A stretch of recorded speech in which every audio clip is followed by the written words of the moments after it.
Ding, ding, ding, ding, ding, ding, ding, ding, ding, ding, ding, ding, ding. What do riches want from her? Really want? What do riches want from her? Cause my money's low, doggone it. Bling blinging, need money and more of it. Ayo, what do riches want from me? Tell me what they really want from me. Hey, look, what do riches want from me? And what do riches want from you? Let's get into money as energy, value, and flow. It's not just about working harder, but becoming someone that money flows to. I'm Lonzy Green, affectionately known as Mr. Flip Your 401k. I help people build holistic financial strategies using their retirement plan, their cash value life insurance to pay off debt, become investors, get paid for life, and retire comfortably. Welcome to From 401k to Freedom. So I'm going to tell you right now, I'm not the wealthiest person in the world, but I have learned a thing or two about money. I want to talk to you today a little bit about riches and the energy behind it, the flow behind it, and the value behind it. I like to start out by my first introduction into this, and the way I started to learn about what do riches want from me is when I started my first real business. I've had all kind of side hustles growing up. When I was a kid, I sold candy, I cut yards, I painted street curb signs, and then when I went on to college, I cut hair, I made business cards, I made mixtapes, you name it. But my first real business in the early 2000s really taught me a thing or two. My first real business was via a government contract.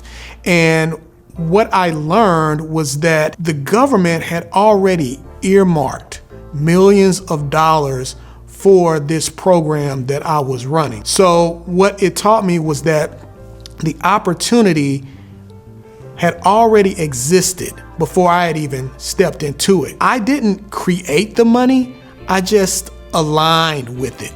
And so how did I align with it? I had to do three things. I had to show myself, 1, accountable, 2, capable, and 3, viable. What does that mean? Accountable means that if I was going to be entrusted to receive the funds from the government, I actually had to show that my business system, my processes were in a way that I was not only doing things right, but doing things ethically.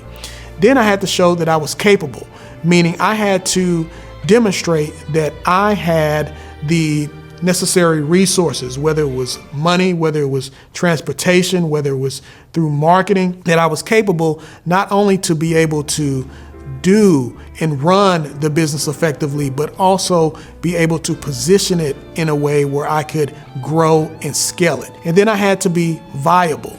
Am I a viable resource? Am I positioning my business in areas that people knew me, liked me, and trusted me? And so because it was a government contract and because the dollars were already earmarked for the program, it was really just simple for me to understand the system and understood what it would take in order for me to align with the contract and align with the money in order for me to be successful within it. As I was building this business, and I built it, ran it for over a decade, what I learned was the opportunity of running that business, it changed how I saw money and how money saw me.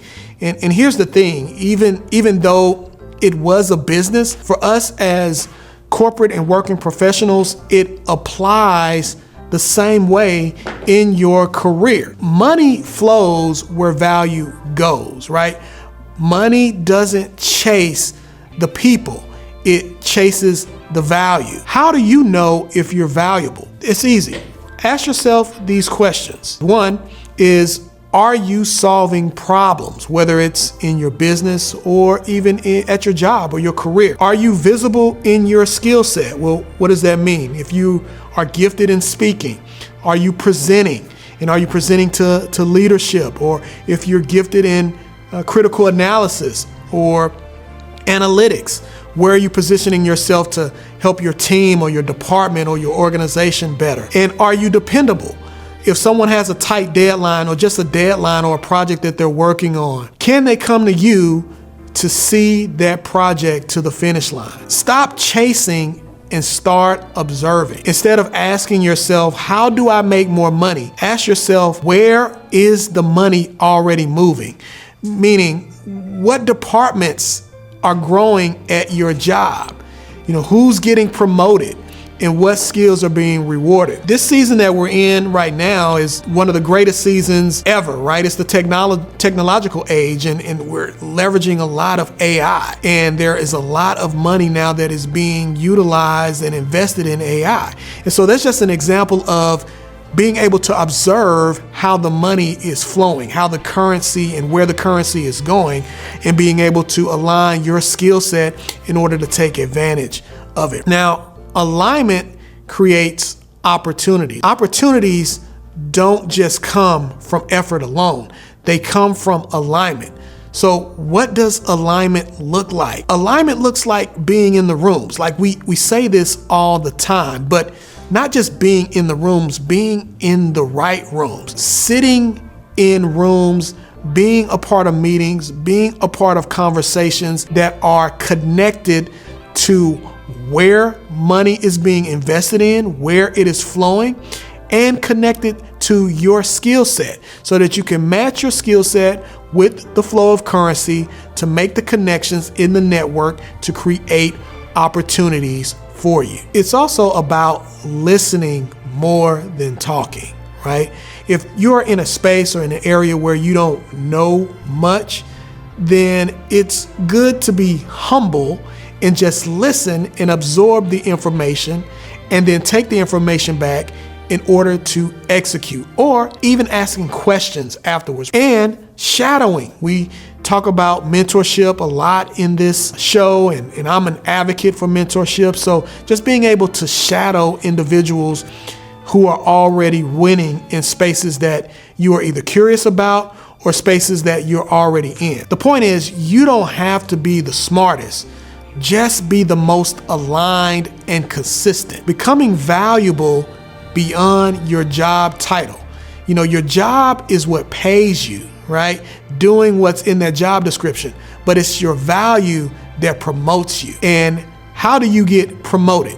And how do you elevate, whether it's in your job or just in your life?